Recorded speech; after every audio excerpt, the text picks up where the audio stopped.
cadete femenino, primera Sandra Martínez Vega, Gijonet Pumeru, 1.51.39. Segunda Alba Martínez Vega, Gijonet Pumeru, 1.52.70.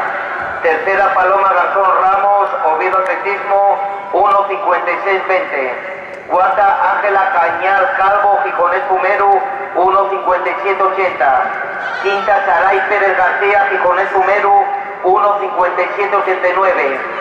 Sexta Laura Carreño Rodríguez, Oviedo Atletismo, 1.59.24.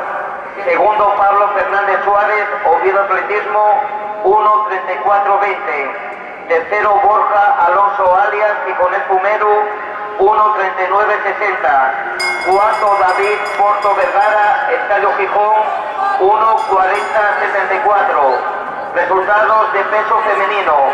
Primera Gloria García, tercera Yara Lecón Gutiérrez del Gijonet Pumeru, 8.63. Por favor, Gloria García, Luzmila Rocío Colombo, Yara Lecón, pasar por megafonía.